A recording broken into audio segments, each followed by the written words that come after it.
Conceptual OBG. This is Dr. Aditya Nimbkar, who is back with yet another session. Now, today's session promises to be a marathon. Why do I say a marathon? I believe by the time I'm done with this session, you all who are watching it today live with me are going to be excellent in the interpretation of all the screening tests that have to be done during pregnancy.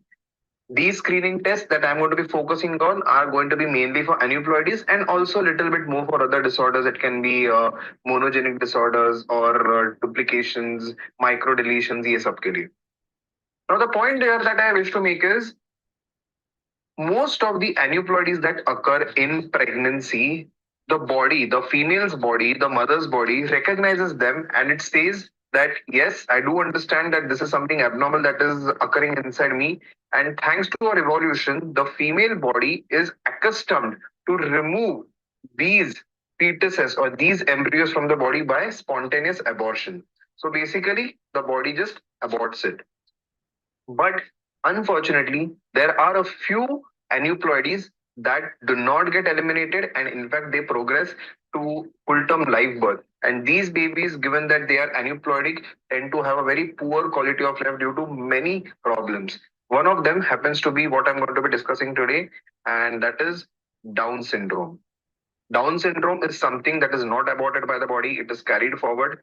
These babies are born, they have multiple problems, they have multi-systemic problems, the biggest being the mental retardation, risk of cancers, and a lot of things.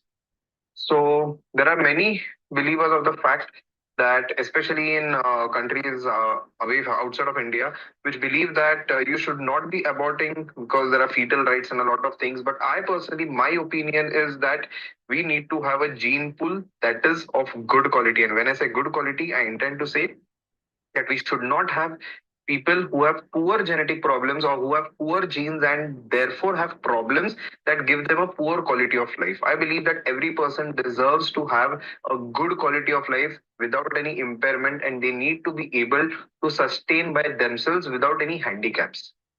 So Down syndrome becomes very significant there because if it is missed and if the child is born with Down syndrome, it can lead to a life that is kind of something that has several impairments. So, why do I need to talk about these screening tests? Because as of 2025, 21st century, 25 years into the 21st century, we have several tests that we can do. And in all those several tests, we need to be judicious enough to be able to know when to do which test. A lot of people are not clear about it. I have seen several obstetricians, several practicing obstetricians who are still doing dual marker followed by quadruple marker, which I believe is nonsensical. There are people, there are old timers who are still doing triple marker, which is technically obsolete now. People who have not really updated themselves. No offense to them, but definitely, given this age and era, we need to progress beyond that. And basically, there is a lot of ignorance in choosing the right diagnostic and screening test for all these aneuploidies, especially Down syndrome. So today I'm here to clear all those doubts, and I believe that this session is going to help you all significantly. So let us begin. By the way, this session, given the significance, given the importance that it carries for everyone, I mean, there are people in amongst you all who will be watching this who are not into OBGYN residency or who are not going to be becoming obstetricians tomorrow. There are people who are just MBBS. There are people from all other fraternities today. And I want to tell you that this topic is of significance because there are many females in our family, in our own family. It can be my sister, it can be my aunt, it can be anyone, probably tomorrow my daughter who is going to get pregnant. And I need to be aware of a few basic things, a few basic tests that I have to order to her. She will ask me, tell me which are the basic tests that I need to do. These are the tests that my obstetrician has told me. Is there anything else that you want me to do? At that point, you should be able to know or you should be able to understand that what are the few very important tests, screening tests that you shall be doing or that you need to advise them. So this is a session of utmost importance for everyone, and hence I've decided to keep it as a free session on YouTube. This is in fact the first YouTube live session that we have had on Conceptual OBG, given the significance that this topic carries. So let us begin without further ado. So the first thing that I would want to discuss is ये Down syndrome. ये नाम किसने दिया? initially when I'd heard of this Down syndrome, I had thought that because all the features are on the downside, or basically the patient is not going to have a great life, is why it is called as Down. I even thought that given that they have Mongolian features, the slanting of their eyes is why it might be called as Down syndrome. But no, the real answer is that it was given, or it was described for the first time. I'm not saying diagnosed. It was described for the first time by a person called as John Langdon Down, and it was described in the year 1866. In the 19th century, it was diagnosed, but it took another 100 years for us to know that it is caused because of trisomy 21. So it was not until the next century was elapsed, until the next 100 years were done, until we knew that ये Down syndrome होता है because of trisomy 21. So how was the description that he gave? So John Down said there were a few harsh words that he used. He called those kids who had Down syndrome as idiots. It was actually that his grandson was the one who had gotten Down syndrome, and he described all these kids as people who are idiots, which is something that we do not want to use them today because they're definitely not idiots. I believe that children with Down syndrome, I've seen plenty of them. We often see plenty of them around us. Though I might want to say that it is unfortunate that we are still having Down syndrome in our society today, despite all the screening programs that we have today, despite all the liberal abortion laws that the government has made for us. But despite that, it is unfortunate that we have such kids. But these kids are few of the happiest kids that are there in our society. I have seen them. They need a bit of occupational therapy and all to make them self-sustainable, but they are very happy. They are a source of happiness wherever they are, and they're a good presence. They're good people. I would definitely say, I can definitely vouch for each kid with Down syndrome. So yeah, calling them idiot was a little too harsh, but back in the day, that was the way he just described it. He also described a few features that hold true till today. A few features of the kids that hold true till today. The first one was that he said that they had flat face. And by flat face, he said that they had frontal flattening, basically the frontal bone here that was flattened out completely, and also that they had a flat nasal bridge. We now know that the flat nasal bridge is because of the kids not having a nasal bone. We'll be discussing that aage jaake, but that is why he described it as people with a flat facie. Apart from that, he also said that they had skin that was elastic, very elastic, and it felt as if a small kid was fit into the skin of a bigger person. So he said that the skin was very elastic and there were multiple skin folds that were very elastic on the body. So he said that these kids felt like उनके ऊपर बड़ा ज़्यादा skin डाल दिया है. But what was the reason behind that? He showed that there had been short bones. So the short, long bones is a better term. Basically, all the long bones of the body were very short, and apart from that, he also described their face being the one with Mongolian facies, or how the people in Mongolia have. So Mongolian facies, or what he also described as someone with narrow palpebral fissure. This is your palpebral fissure, the fissure between your both eyelids. So he also described as that they are the ones with narrow palpebral fissure. And now if you look, almost 150 years since he first described it, these features hold true even today. So that was a good description. That was a good way of describing them. Of course, the harsh words being apart, the way, the scientific words that he used were very true. And now you also know ये सब क्यों होता है, like the frontal flattening and flat nasal bridge is because of the absence of nasal bone. The short long bones lead to the skin being elastic, and the narrow palpebral fissure, the Mongolian facies, are also because of the trisomy. So we all know the reasons today, but at that point of time, we didn't know it. So the next question should be, why does this Down syndrome occur? We do know trisomy 21, but is there any other way for it to occur? So why should trisomy 21 occur? So there are three major reasons. The first one is the most obvious one, that there is trisomy of 21st chromosome. So basically we have, you all know, 23 pairs of genes, basically 22 plus sex chromosome अपने पास होता है. उसमें से जो into two, of course, we have two sets of chromosomes. So we have total of 46 chromosomes. But in kids with trisomy, they have one extra 21st chromosome. And this 21st chromosome extra होने की वजह से they have a total of 47 chromosomes. So that is the first possibility कि they have an entire extra chromosome.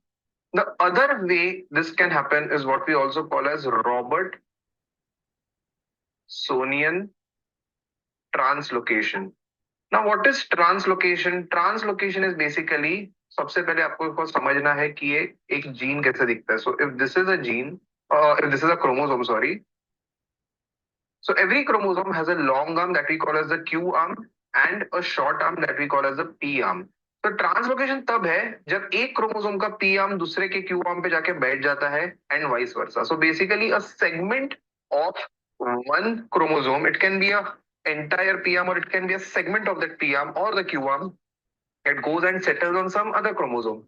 तो यहाँ पे the translocation most commonly happens, translocation is T, between 14 and 21. So क्या होता है? I have two chromosomes. I'll just show you. So I have two chromosomes. One is my chromosome 14 and next is my chromosome, I'll make it with other pen, chromosome 21. So after translocation, ये translocation हो गया. Translocation के बाद में you have both the q arms come together. So इसका लंबा सा Q arm भी रह गया और अपने पास इसका भी क्यू आर्म आ गया. So now we have the Q arm of 14 and the Q arm, basically this and this, they both have joined together and both the short arms have been either saved or eliminated from the body. Mostly it gets eliminated. This is basically यहाँ पे 14 का Q arm है और यहाँ पे 21 का Q arm है. So this is what happens, that the long arms of these two chromosomes come and stick to each other, and that also leads to Down syndrome. Remember, I'm not saying now trisomy 21. Trisomy 21 is one of the causes why Down syndrome occurs. This is the other cause of Down syndrome occurrence. The other way this can happen is what we also call as the isochromosome or ring chromosome. So isochromosome और ring chromosome में क्या होता है? I have 221 वाले jeans. So sorry, अपने 21 वाले दोनों है क्रोमोसोम्स मेरे पास. So क्या होता है? There is a cleavage on this level and ये दोनों का 21 एक दूसरे पे आके बैठ जाते हैं Q arms. This is what happens. So now I have 21 Q of one chromosome and 21 Q of other chromosome together, whereas the P arm, the छोटा arm, gets eliminated or it is saved, it doesn't matter, but these two come together. This is called as isochromosome. Iso matlab same chromosome. Basically, two chromosomes are becoming one of the same chromosome. It is not 14 and 21 now. It is just 21 and 21 के दोनों एक हो गए हैं. What can also happen is this can join or this can stick to each other and it can look more like this. Basically, these two are stuck now. 21 है, ये भी 21 है, and this is now looking like a ring. So this is also called as ring chromosome formation. This is yet another reason for the causation of Down syndrome. So now we have learned that Down syndrome has three reasons why it can occur. Down syndrome I'm going to be writing as DS. One is trisomy 21, the other one is translocation, Robertsonian translocation, and the other one is isochromosome. So now, once this is occurring, what are going to be the clinical features that these children exhibit? I'm going to quickly describe the clinical features that these kids with Down syndrome exhibit. So starting from top to bottom, the first one is going to be what are the CNS problems that these kids have. These people have brain volume that is low. Basically, the brain mass is on the lower side, especially cerebellum and hippocampus. Now you understand that cerebellum is very important for the gait of the patient. So because there is lesser volume of the cerebellum, basically the cerebellum is smaller, what you can also call as a hypoplasia. if you may call it so. This will lead to gait abnormalities. Gait is basically the way a person walks and carries himself or herself around. That is going to be poor. This will lead to gait abnormality or gait instability. Basically, the person will keep on tripping, the person will keep on falling. You will see that the person is not walking normally. Now, because of this abnormality in walking and the fact that they keep tripping and all, they will just reduce their mobility. They will say कि अरे यार अभी चलना ही नहीं है ज़्यादा बार-बार गिर जाता हूँ. They reduce their mobility. When they reduce their mobility, they become sedentary, they become obese, and their bone mass density also reduces. This leads to them having increased risk of fractures. Basically एक जगह पे sedentary lifestyle अगर रखोगे just like old people have now, that is because of their age. But if a young person is having very restricted mobility or people who are very obese, they also tend to have a sedentary lifestyle. Why do they have higher chances of fractures? The thing is, your daily activities, you walking, picking up stuff, doing work, does weight bearing exercise on your body. So basically all your bones become good enough, they're trained again and again to sustain the weight of your body. So if you're not having that basic mobility, then you will tend to have these bones ka jo points hai, jo weight bearing points hai, they tend to start becoming weaker, and the moment you do some mobility, they'll be much more prone to fractures because the weight bearing capacity has been reduced.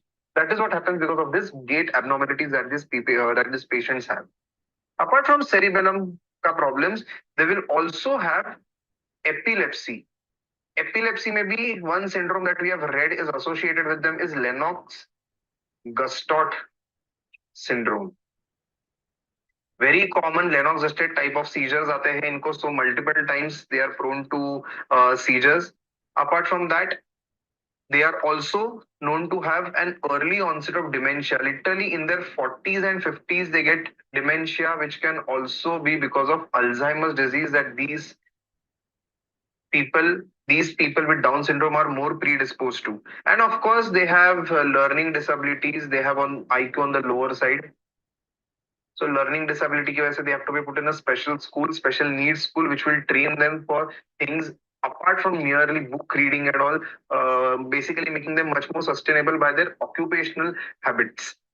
So these are the problems that the central nervous system will incur. The second problem that these kids can incur will be facial problems. So facial problems जब भी इनको होने लगेंगे तो उसमें से क्या रहेंगे? सबसे common, the one that we already discussed, is a flat nasal bridge. Apart from that, they will also have an epicanthal fold. Epicanthal fold is a skin fold above their upper eyelid. So epicanthal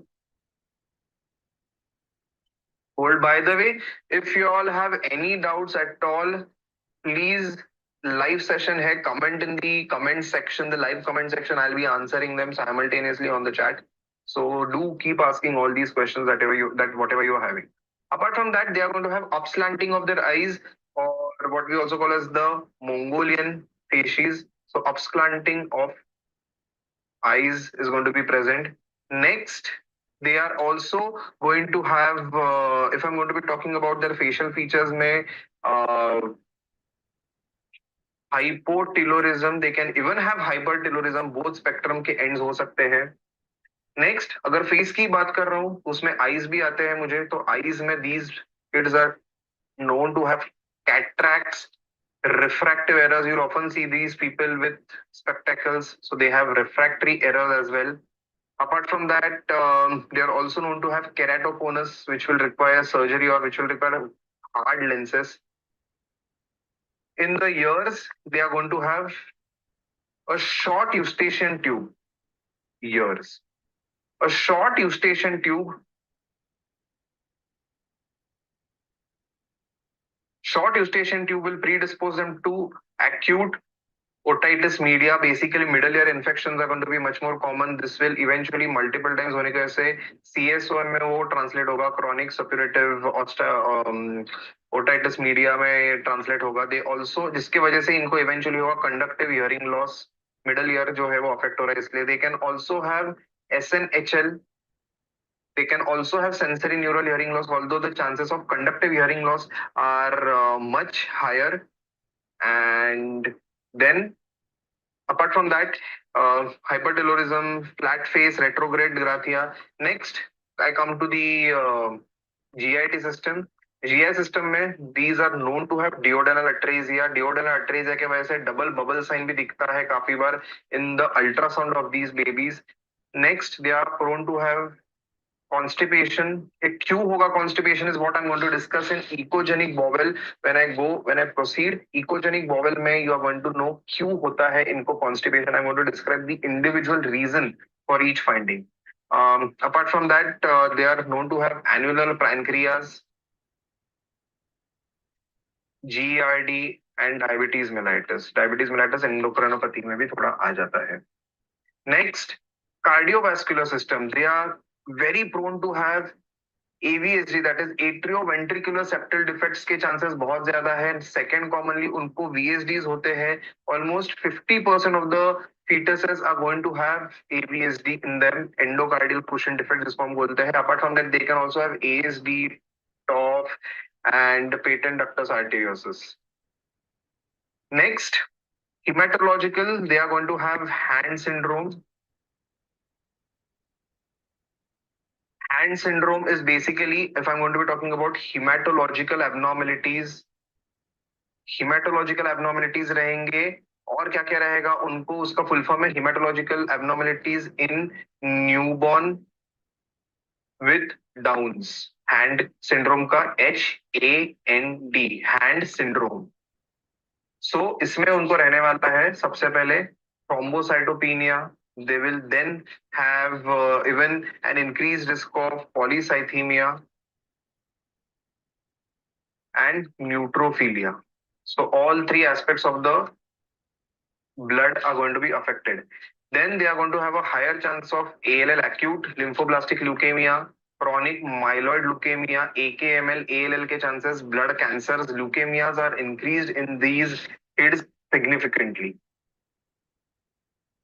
And lastly, in the endocrinological system, they are going to have hypothyroidism, very, very common. Diabetes mellitus, again, very common in them. And delayed puberty in both males and females. But delayed puberty in females, they are going to have delayed menarche, whereas in males, they are going to have even cryptorchidism, ambiguous genitalia, micropenis. All these problems are also going to be common. So these are all the problems that these babies will have. These babies with Down syndrome will have. Just one single look at all the features. I'm trying to get it over here. You can take a screenshot of this and you can later zoom on and see it. So this is basically an overview of all the problems that these kids face, and that is definitely the reason why itni impairments उनको हो रहे हैं. GI में, by the way, there is celiac disease as well. And these are all the disorders that make me believe that this fetus is now definitely warranting, I would say, diagnosing and termination. MTP करना जरूरी है because this is going to be a life that is much more impaired from others. I mean, अपने को एक बार if we get common cold, flu, we tend to get very disturbed. एक दो दिन का रहता है वो. We get stomach upset, food poisoning. एक week अपना life का चला जाता है. We are completely nauseated, vomiting, diarrhea. These kids, these people are going to have this probably every other day. Some or the other problem, multiple times, multiple systems involved. What is the quality of life that we are giving? So definitely, I believe that this warrants diagnosis and as early as possible termination. So how do I diagnose it? The main topic for today. So the diagnosis part. So now starting with the diagnosis. So diagnosis over here, first of all, is going to be of two types. So diagnosis, पहले आएगा screening. Screening is basically something that every female will undergo and she should undergo. There is absolutely no doubt about the fact that she should be undergoing the screening. Just apologies for doing that. I wanted to see the audio. Yeah. So screening is something that all the women should be undergoing, irrespective of their low risk or high risk status. सवाल ही नहीं आता है. There is no alternative to it. Whereas diagnostic test or what we can also call as a gold standard test, has to be undergone only by women who have been screened positive, who are more likely than rest of the women to get to get a fetus with the disease or with the aneuploidy. So the gold standard test we all know is going to be when we directly test the fetus. I directly take the sample of the fetus. I take something that will tell me a bit about the fetus directly and I test it. So it is going to be me taking a sample of the fetus directly, and that can be done through two ways. It can either be a chorionic villus sampling, wherein I'll be taking a bit of the placental fluid. Basically, placenta is made from trophoblasts. Trophoblast is the initial phase, वो आगे जाके बनता है placenta. And those same trophoblasts are coming from the embryo. The same embryo जहाँ पे वो gestational sac के अंदर था, उसका एक का embryo बना और उसी का trophoblast बना. So the genetic content is almost similar in the CVS, basically in the placenta and in the fetus.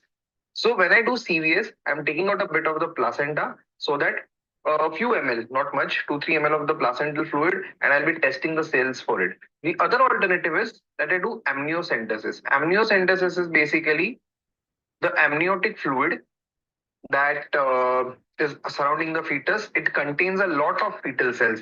Why? Now remember that the amniotic fluid is secreted by multiple sources from the fetus. It can be the lung fluid that comes out. It can be fluid that comes from the skin until 12 to 20 weeks. After 20 weeks, it is majorly because of the fetal urine. So the point here is that the fetus is giving out multiple fluids from its body, and all of them will contain a few fetal cells, and those fetal cells are going to be directly tested, and we will get an idea whether the fetus has the illness or not, or the aneuploidy or not. But the problem is that all these are invasive tests. What do I mean by invasive? Invasive matlab I have to insert a needle inside the uterus, and then I have to pull out the fluid, be it from the amniotic fluid or be it from the placenta. And whenever I do this, this can lead to a minor but definite risk of miscarriage. Now in 2025, 2025 में the risk is only 1% of miscarriage. यानी मैं जब 100 patients का करूंगा amniocentesis या CVS, उसमें से एक baby का miscarriage होगा. But I do not even want that to happen. Apart from that, there are other complications like amniotic band sequence and everything that I do not really want. So why subject every female to an invasive test when I can get other markers without even touching the uterus and the fetus? And those tests are called as screening tests. Those screening tests can be done either in the first trimester or they can be done in the second trimester.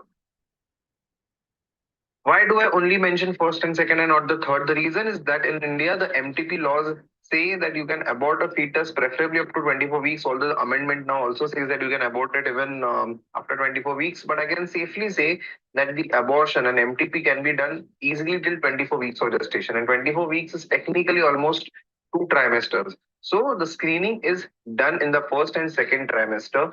The screening can be of two types. I can either do ultrasound or I can do a biomarker. Biomarker, or what we can also call as a blood test. Simple way of seeing it. We also call it as serum analytes. Serum is maternal serum. Analytes is any substance that we take from the maternal serum for analysis. So these are the different three names. So we can either do an ultrasound or we can use biomarkers for diagnosing it. And my entire test or my entire discussion today is going to be based on this evaluation. So first of all, you all need to understand that let us assume we are living in an era, in a place so remote where I don't have ultrasound, where I don't have biomarkers. All I have wherein I can know whether a female has a risk of having a kid with Down syndrome or any aneuploidy is me knowing that what's her age. Basically, females at a certain age have a certain risk of getting aneuploidy, especially Down syndrome. Now, because my session today is on Down syndrome and that is one of the most common aneuploidies, I'm going to be talking more about it. We have all known that this risk of aneuploidy increases after 35 years of age. But that doesn't mean that there is no risk for a younger female. We get many younger females who have fetuses with Down syndrome who have to abort. It is just that the risk increases significantly after 35 years of age, which is why we all often say that 35 should be the age before which most women try to conceive, so that the risk of aneuploidies, especially Down syndrome, is low. It is low, it is not no. Risk will always be there, it is just going to be a little lesser. Significance grows after 35 weeks. So for every age, as the age increases, the risk increases. But for every age, there is a particular risk that is associated. How much is that age, and what is that risk? So the first screening is actually just the age. The first screening test is going to be my age. Age जिसको मैं बोल सकता हूँ एक non-modifiable factor, of course, because if I'm 28, even if I feel very young, even if I feel that I'm just 20, the female cannot be 20. She is going to be 28. So this is a non-modifiable factor. Basically, you cannot change it. It is what it is. You can also call it as a background risk. Background matlab it will always be there, irrespective of whatever drug I take, whatever I do, it is always going to be there with me. It's my background risk. We also call it as priori risk. Priori matlab not prior, priori. Priori very similar to prior matlab pehle se kaun sa risk tha. So this female, let us assume she's a 28-year-old female, then even before she has conceived, there will always be a risk that whenever she conceives, she's going to have a certain risk. That is called as prior risk. So this is like the various names for what we also call as the age risk. So these are the various names to it, and that becomes a first screening test. Now, first of all, before we begin the session, this is a 3D picture of a fetus that I've taken in the third trimester. Why am I showing you a third trimester 3D image? This is an ultrasound picture, of course. You can see the nose, you can see the lips, you can see the eyes, and you can see that the fetus is giving you a salute.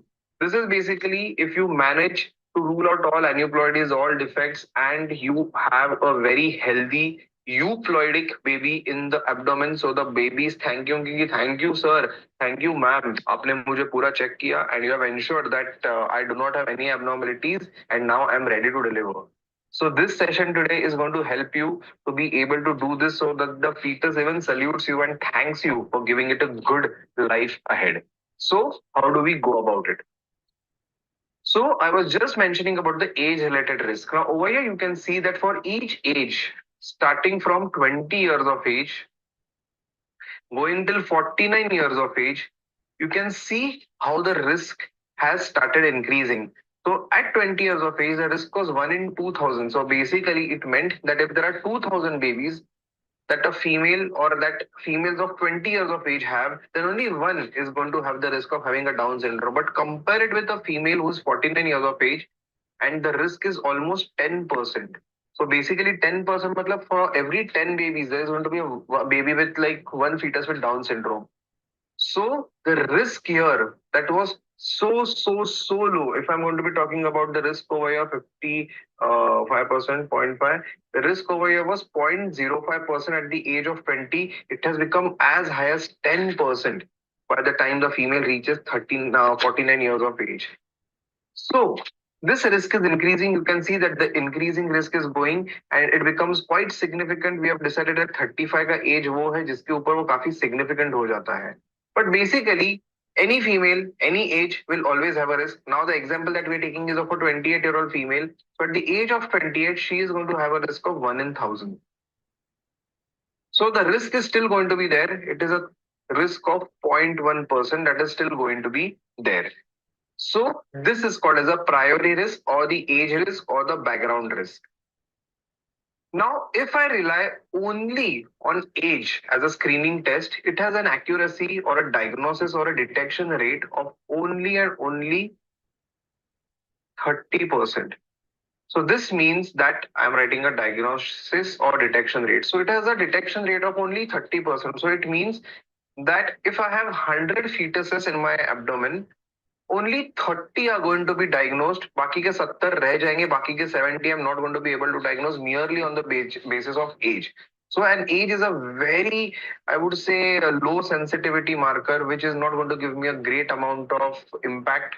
It is giving me an idea, but an idea is not enough. I'm still missing 70% of the babies who might have Down syndrome, but I don't see them as one having Down syndrome because my risk being shown is lesser. So only 30% is the accuracy of using age as a screening test. So इसको improve कराने के लिए हमने ultrasound निकाला और हमने biomarkers निकाले. So कितनों से कितना बढ़ा. तो सबसे पहले मैंने डिसाइड किया कि मैं ये एज वाले रिस्क को सबसे पहले यूएसजी ऐड करता हूँ. I will add ultrasound to it, and when I say ultrasound, I will use nuchal translucency. What is nuchal translucency? I will tell everything. Nuchal is neck, translucency is transparency जैसा basically. So what we have read as transparent, translucent, and opaque. So nuchal translucency is that. I will be showing you images and everything आगे जाके. So I decided to add age risk के ऊपर USG वाला risk कितना है.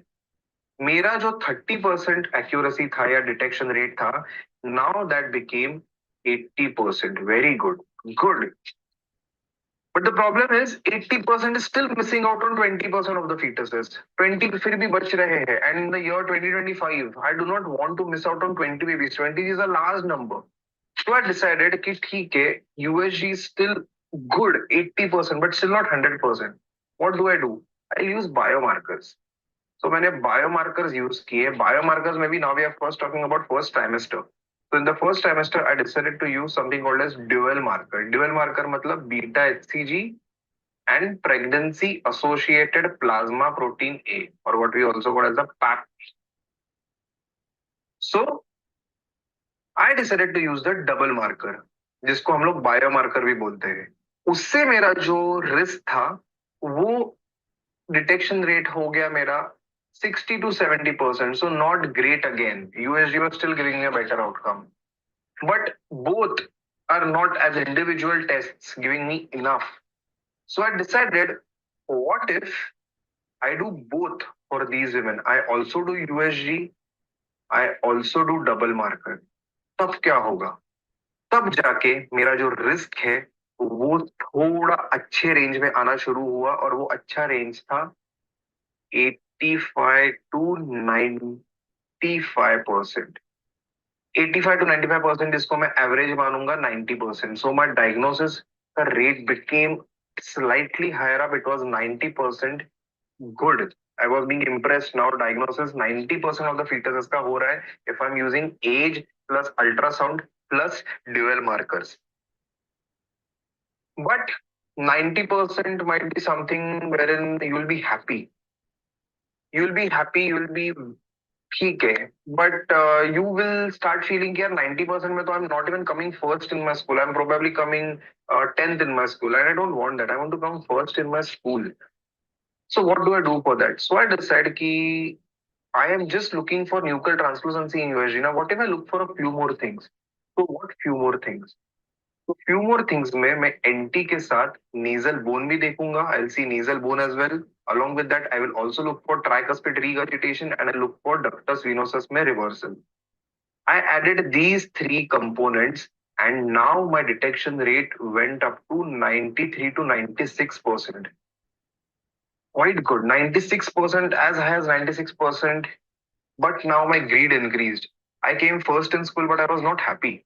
I wanted to top my boards. I wanted to be first in the university. And I started thinking, is there any way that I can take this 96% even closer to 100%? Of course, 100% is only going to be the gold standard test, amniocentesis, but I do not want to insert the needle. Is there any screening test that can take me close to 100, if not 100? I want to come first in the university, and 96% is not enough in that. What do?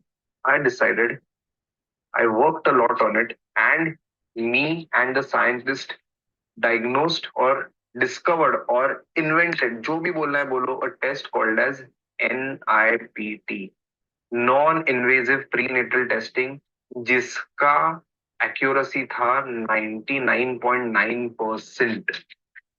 99.9%, excellent.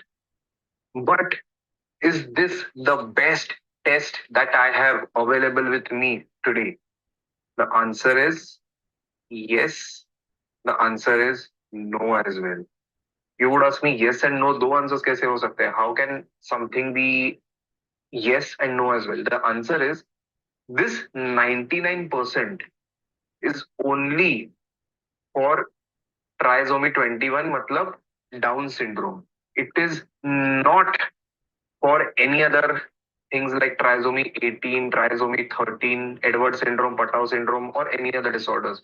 For them, it is only between 90 to 96% ABB, which is as good as this mark. So NIPT, yes, is an excellent test, is one of the best tests that I have for diagnosing or for screening of trisomy 21 Down syndrome, but not yet the best for trisomy 18 and 13. But the thing is, when this test came onto the scene 10, 15 years back, तभी trisomy 21 का भी 95-96% ही था. बार बार test कर करके research कर करके it has gone up to 99.9%. So the more we do this test, the accuracy, the diagnostic rate of even T18 and T13 will slowly go up to 99%. As of today, it is not yet there. A few labs do claim that it is 99%, but most of the studies have shown that it is not yet there. I don't know why do a few labs still claim to it. But for now, understand that this NIPT is an excellent test for diagnosing trisomy 21 Down syndrome, but not yet there. Better nahi hai for trisomy 18 and 13. There is one more problem. Dual marker ultrasound सब कुछ मिला के भी तुम्हारा खर्चा होगा 3,000-4,000 रुपया. ये जो NIPT है that costs around 10,000 to 12,000 depending on where you live and which lab you are doing the test at. So I'm doing an expensive test of let's say 10,000, and yet the results that I'm getting are not amazing, except for trisomy 21. They are not that great, which is why I say that this is a good test, but this can get better. It will get better with time. Wait for a few more years. हर एक chromosome का उसमें 99% पे आ जाएगा. Not today, but definitely tomorrow. So NIPT, this is going to be my last topic that I discussed today. Before that, I'm now going to be discussing about all other tests and significance of each and every test.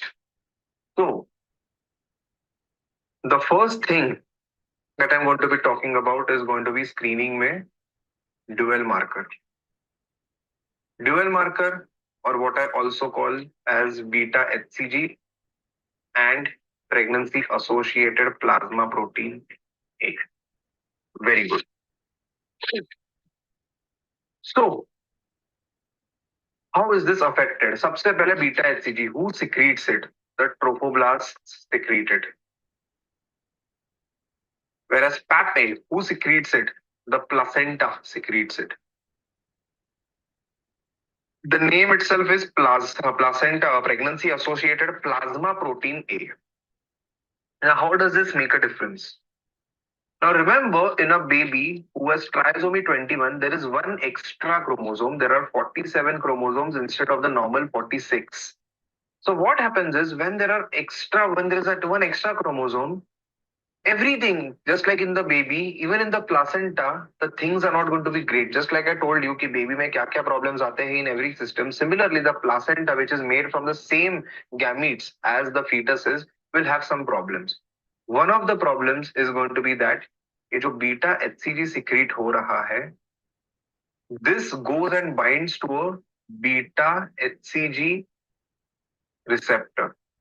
Now this receptor is going to be bound by beta HCG. इसी के ऊपर LH नाम का भी एक अपने body में hormone है, ल्यूटिनाइजिंग हार्मोन, ये भी उसी में बाइंड करता है. But for now, beta HCG will go and bind here. Now this receptor, when it is normal in a normal pregnancy, will bind to beta HCG, और ये beta HCG का जो free levels है वो normal range में रहेगा. But once this beta HCG का receptor is being formed poorly because of trisomy 21, the aneuploidy, this beta HCG का free level will start increasing in my body. Basically, मेरा ये कहना है कि मेरे body में beta HCG has nothing, has nowhere to go and bind to. So now because it has nowhere to bind to, it is going to be roaming around freely in the maternal body, and that will lead to an increase in the beta HCG levels. So my first learning of the day is raised beta HCG levels are indicative of aneuploidy, especially trisomy 21. One more reason is that whenever there is an extra chromosome, that extra chromosome will do a few extra things, and that extra thing is going to be excessive production of cytotrophoblast and syncytotrophoblast. This will lead to an increased placental mass.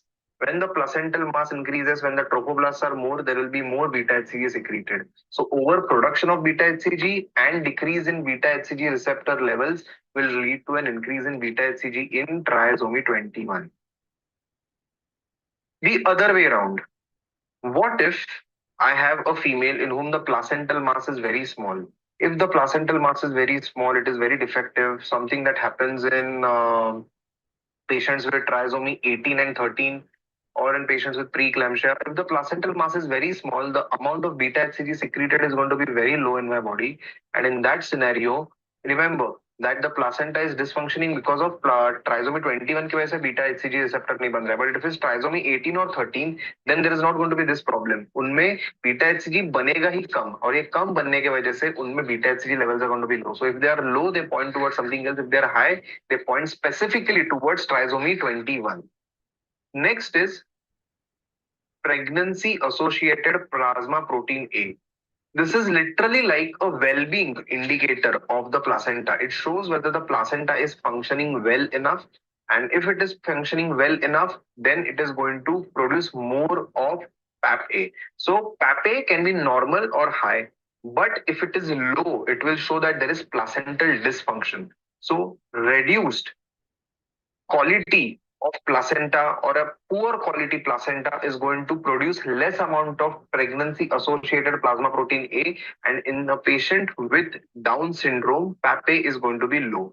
So when I see a dual marker ka report, my beta HCG is going to be high and my PAPP-A is going to be low. Now there is one more thing that you need to remember, that as the placental mass is low, remember this PAPP-A जो है ये एक और चीज पे काम करता है, इंसुलिन लाइक ग्रोथ फैक्टर. ये इंसुलिन लाइक ग्रोथ फैक्टर जो है इसका binding to IGF B receptor जो होता है अपने बॉडी में, इसको अटैच होता है. PAPP-A का काम है इसको बंद करना और आईजीएफ का लेवल बढ़ाना. एंड जब आईजीएफ का लेवल बढ़ता है तभी ट्रोफोब्लास्टिक इन्वेजन बेसिकली प्लासेंटा का फॉर्मेशन में हेल्प होता है. Now whenever there is low PAPP in my body, this IGFR receptor will increase and IGF will indirectly reduce. So this will lead to poor placentation. Poor placentation will आगे जाके lead to fetal growth reduction and preeclampsia. So low PAPP-A levels are also indicative of future possibility of preeclampsia and FGR, and hence it also forms a part of the preeclampsia screening. PAPP-A ka reduced levels is an indicator of future preeclampsia. Well, coming back to dual marker, if these findings are seen, raised beta HCG and reduced PAPP-A, it is indicative of Down syndrome. But now remember that a fetus at 11 weeks and a fetus at 14 weeks are not going to secrete the same amount of beta HCG and PAPP-A. They are going to be different. So I need one way of ensuring that whether I do the test at 11 weeks or I do the test at 12 weeks, 13 weeks or 14 weeks, at each of this gestation, I need to be able to have a value that I can relate to. Because 11 weeks पे beta HCG is going to be low, 14 weeks पे beta HCG is going to be high. So those different values should not give me a different risk. So to do this, हम लोग multiples of median, ये statistic का एक method है, multiples of median use करते हैं. And we say that the multiples of median अगर normal हो तो ये रेंज के बीच में होना चाहिए. So the beta HCG has to be between these two का range. It has to be between PAPP-A also has to be between this range. I'll show you an example now.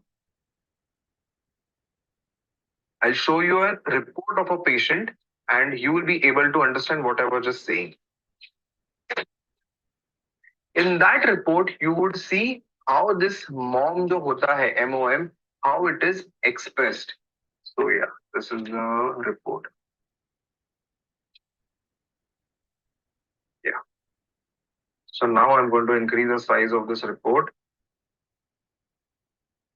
Now in this report, you all can see that we have tested for two things. The first is PAPP-A. This is a dual marker ka test, and the second is free beta HCG. See, it is free beta HCG. It is not just beta HCG. जितना free ज़्यादा रहेगा, उतना ज़्यादा वो बढ़ेगा. उसमें you can see that the MOM multiples of median यहाँ पे 0.5 है और यहाँ 2 है. Again over here 0.5 and 2. PAPP-A is reduced. It is below 0.5. The value given here is 0.14. So PAPP-A is reduced. Similarly, free beta HCG is 2.21, which is more than 2. This shows that this is abnormal. So over here you can see that the age risk of this female's age, if you see, was, I'll just show you the age of this female. So the age of this female over here you can see ऊपर लिखा हुआ है is 35 years. So at 35 years we had seen that the risk is going to be 1 in 350. So they have taken the risk to be 1 in 345, which is okay, which is हर एक lab पे very करता है. But you can also see now that उसका as risk was okay, 1:35 था, but her biochemical risk was very high. Look at this, the biochemical risk is 1:5, मतलब literally 20% risk. Biochemical is the dual marker का risk is showing almost 20% of the fetuses that this female might have is going to have a risk of Down syndrome. So what we do is we combine this age risk, we combine with it the dual marker का risk, and we also combine USG यहाँ पे तुम देख सकते हो, हमने nuchal translucency किया हुआ है. ऊपर अगर तुम देखोगे तो वहां पे नेजल बोन भी उन्होंने दिखाया था कि they have check the nasal bone is present and the nuchal translucency is also normal. You can see that यहाँ पे nuchal translucency is between normal center या normal MoM. So I combined these three and I found out the final risk, and this final risk was 1:92. Now you see that low risk is anything that is less than 1:1000 and high risk is anything more than 1:250. So अपना जो final risk था वो 1:92, मतलब ये range में आया. ये range was in the increased risk and hence we gave the report as screen positive. This female had screened positive for Down syndrome, whereas you see that it has not screened positive for Edward and Patau syndrome. We did an amniocentesis for this female, and this baby actually had trisomy 21, and the family decided, they opted for MTP. That is how you interpret this report. All you have to see is 0.5 to 2 के नीचे है या ज्यादा है. अगर PAPP A नीचे है, of course I've told you that this sample is also going to be positive for preeclampsia क्योंकि PAPP A कम है. But apart from that, my bigger problem here is not future preeclampsia, but it is current Down syndrome in the fetus. So this is how you will interpret. You first check a biochemical risk, then you check the age risk, then you check the final risk, what it is. And that is how a dual marker report is interpreted. Now I'll show you another report. Another report for better understanding. Now in that report, you will see that everything is normal. The biochemicals are normal. The age is also a little on the higher side, but there is one other problem that this female has now. This is that report. Yeah.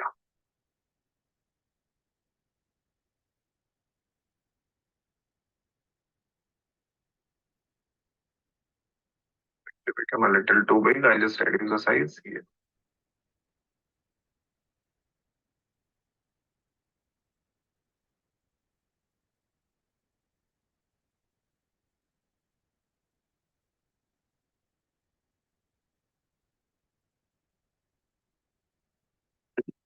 So now you can see this report over here. First of all, we'll see PAPP A. You see that this PAPP A is now normal, 0.59, a little on the lower side, okay, but it is still in the normal range. Whereas beta HCG is 0.86, again in the center and in the normal range. So the biochemical risk was 1:635, which is okay, not amazing, but it is okay. It is not high risk, but there is a problem over here. You see that the age risk over here is 271. Why? Because she is 36 years old.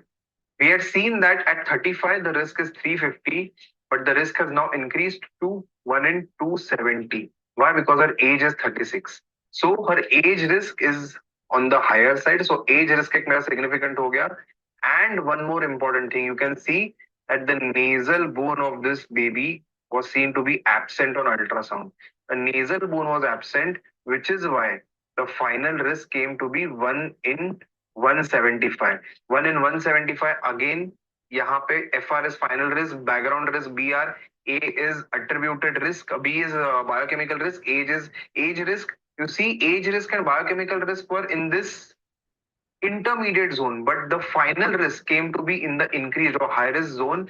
The reason is that the nasal bone was absent, and hence the screen was again positive for trisomy 21. You can see that the final risk for Edward and Patau is low.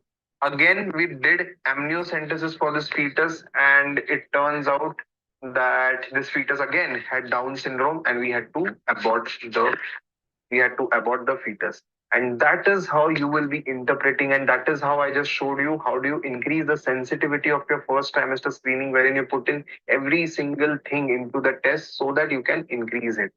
So now we have learned how beta HCG, PAPP, ये सब values हमें interpret करने हैं. Great. Now, one question that a few people might have are, when do I not do these tests, or when are these reports going to be deranged? So, can we do it in twins? Yes, we can do it in twins. Can I do it in triplets? No, I cannot do it in triplets. Next question is going to be, what if there is a twin pregnancy? पहले था, but now vanishing twin हो गया है, and now it is a singleton pregnancy. In that scenario, it depends on ultrasound पे whether I can still see the fetus that has vanished. अगर थोड़ा बहुत भी बचा है, so I cannot do it because of थोड़ा बहुत fetus that is dead, but is still going to be secreting a little bit of beta HCG and falsely high beta HCG आएगा. Apart from that, in patients who are conceived through IVF pregnancy, in them, they often receive beta HCG injections to continue the pregnancy, to support the pregnancy. In them, the risks are going to be high. So you have to do this dual marker test at least 1 week after the last beta HCG injection. Unfortunately, a lot of these women even take these injections on a twice a week or even daily basis. So it turns out that this test will not be done in females who are receiving it on a daily basis. So at least 1 week has to be gone after the last beta HCG injection when you do this test. Apart from that, if a female has obesity, in obese females, PAPP and these tests are going to be deranged. So I wouldn't want to do it. So these are all the special conditions wherein I wouldn't want to do a test for dual marker. Next, ये हो गया मेरा first trimester में. Do I have any biomarkers for the second trimester? Yes, I do have them. So the second trimester का test का नाम है quadruple marker. Quadruple माने 4. So which are the 4 markers that I'm going to be testing for? Very simple. The first is alpha fetoprotein. The next is beta HCG. The next is going to be unconjugated estriol. And the last is going to be inhibin A. Alpha fetoprotein, beta HCG, this. You would ask me कि sir, first trimester में तो हम लोग 2 ही markers check कर रहे थे, अभी 4 कर रहे हैं, so shouldn't this test be superior? No, it is not. The diagnosis rate, जो percentages हम लोग बात कर रहे थे, जो ऊपर वाला combined, by the way, this USG plus biomarkers plus age, we call this as the combined first trimester screening. And when you add USG में all the 4 components that we have discussed, the rates are as high as we have discussed, 93 to 96%. So combined first trimester screening का rates are 93 to 96%. Whereas जो quadruple risk है, इसका diagnosis जो है, that is only going to be there at 80%. Basically, this is, despite being 4 markers, is inferior to the first trimester screening, which is why it is very important for all patients to register themselves antenatally way early, much early, so that I can offer them this test.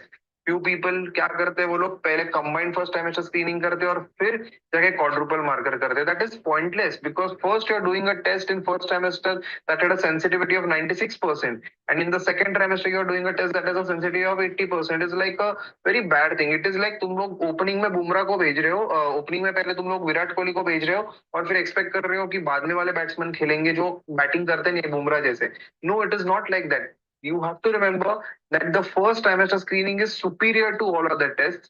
Quadruple marker जो है वो inferior है. It is not that great despite you testing for 4 things. So it is pointless of you to do a test like quadruple marker after you have done a combined first trimester screening because it's an inferior test. So in whom would you do a quadruple marker? It is for those patients who have not registered themselves with you or have not gotten their names registered in a hospital in the first trimester. They directly come to you at in the second trimester at 18, 19 weeks. In them, unfortunately, I'll have to do a quadruple marker, but I will tell them that remember that this test is only 80% accurate and I cannot guarantee you that your fetus will be completely diagnosed or with screened for all these aneuploidies. So you have to tell them that. Always remember, don't do combined के बाद में quadruple marker pointless है वो. What this is called as is integrated scanning, जिसमें वो भी करते ये भी करते, but उसका भी integrated scanning का 95% तक ही आता है. So why do you unnecessarily want to make your patient pay 4,000 5,000 extra by doing these multiple tests? Don't do that. सिर्फ combined first trimester screening पर rely करो. That is excellent way to diagnose all the aneuploidies. Now in this question, how are these values going to be affected? So alpha fetoprotein is a neurotransmitter. It is a neurotransmitter that is present in the brain of a fetus, alpha fetoprotein. So it's a neurotransmitter. It is present in the brain. It is present in the bowel protein है body में तो रहेगा ही. So these levels are indicative of how well the fetus is. So if the fetus is not doing well, it is having some aneuploidies, it is a weak baby because of all these aneuploidies or genetic defects, then the levels are going to go down. So aneuploidies में alpha fetoprotein का level is going to go down. Whereas assume karo you have something like anencephaly, wherein your brain is completely open, or you have something like spina bifida, or you have something like meningocele, wherein your brain material is lying open in the amniotic fluid. In that scenario, all your neurotransmitters are leaking into the amniotic fluid, and that is absorbed by the mother. This will lead to an increase in alpha fetoprotein. So, an increase in alpha fetoprotein in the mother is indicative of open neural tube defects. Open यानी they are open to the exterior, spina bifida, meningocele, anencephaly. ये सब open neural tube defects है, and in this scenario you will have increased alpha fetoprotein. Next है beta HCG that we have already discussed. Then we have unconjugated estriol. Remember, this estriol is a very special form of estrogen. E3 is estriol. What a female normally has is estradiol, but in pregnancy she has estriol as well in her. And this estriol is classically and uniquely made in the placenta. So if your placenta is not of a great quality, excuse the background noise. So if your placenta is not made from a great quality, or placenta lacks the quality, then your unconjugated estrol is going to be low. It is very similar to a pregnancy associated plasma protein in the first trimester. This in the second trimester, the production of estrol is going to be reduced if your placenta is not of a great quality. So aneuploidy, these levels are going to be low. And inhibin A is very specific to only trisomy 21, and trisomy 21 में beta HCG का values बढ़ता है. Now in your body, remember that HCG, TSH, LH and FSH, they have very similar structure and they can bind to the same receptor.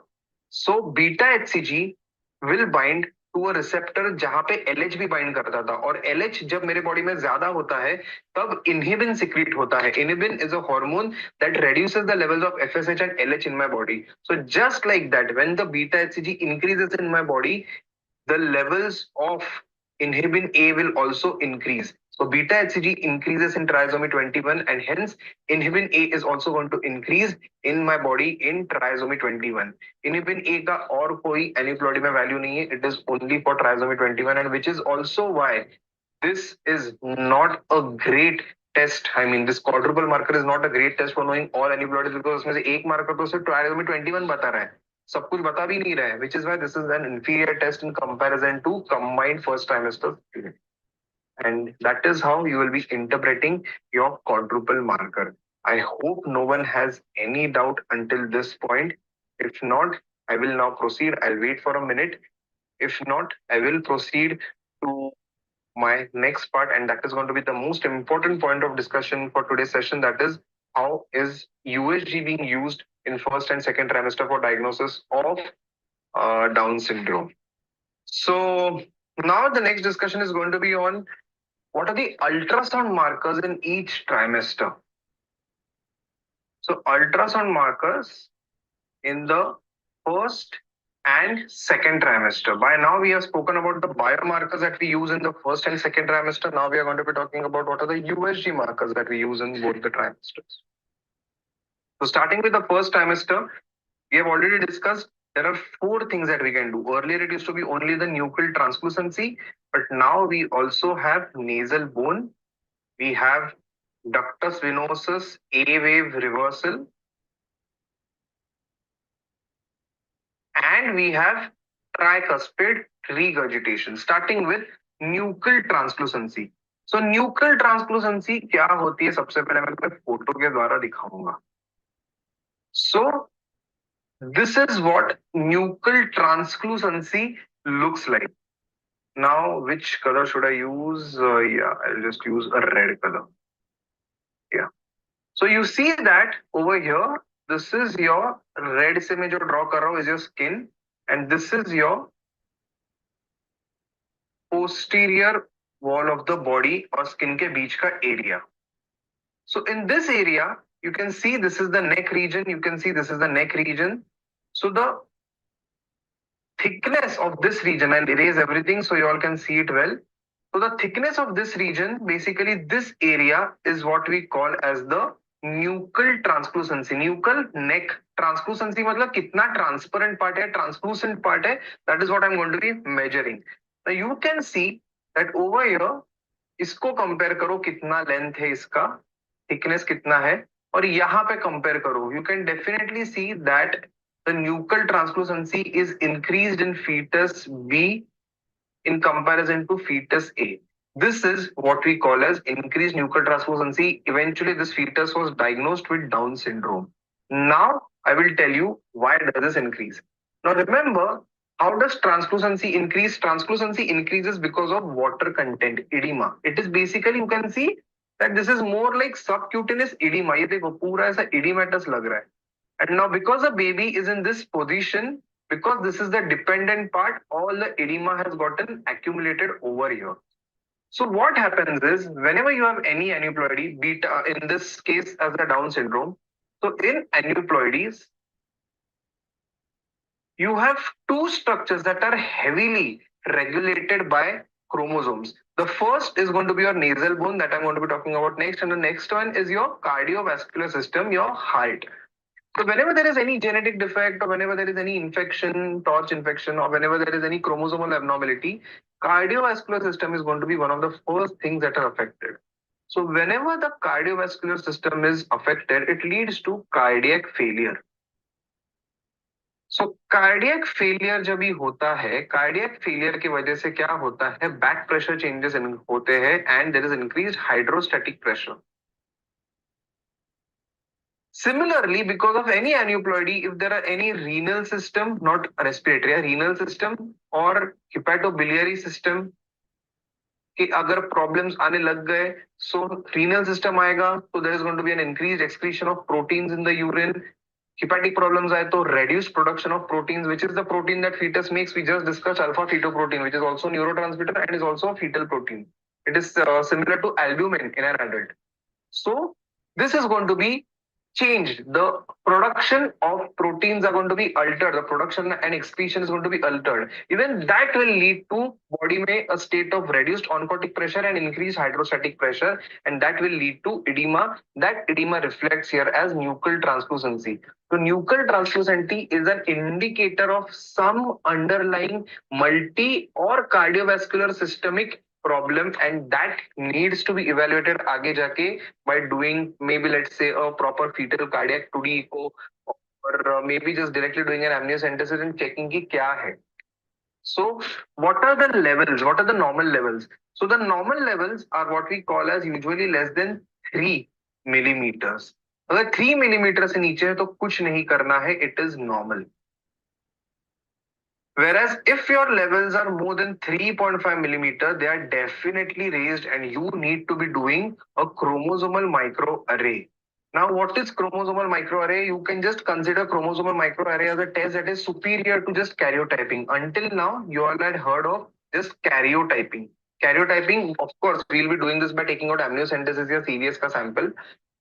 Karyotyping was being said to be a good test, but now CMA has superseded that because it not only tells me about aneuploidies, it also tells me about small deletions, translocations, duplications, along with the aneuploidies. So CMA is now said to be the first line and the best test currently. The problem, CMA ka price hai 7,000, 8,000.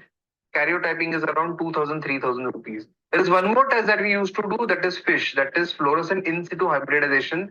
This test is said to be a very poor quality test. We don't prefer to do it. The only advantage is ये 2 से 3 दिन में report आता है.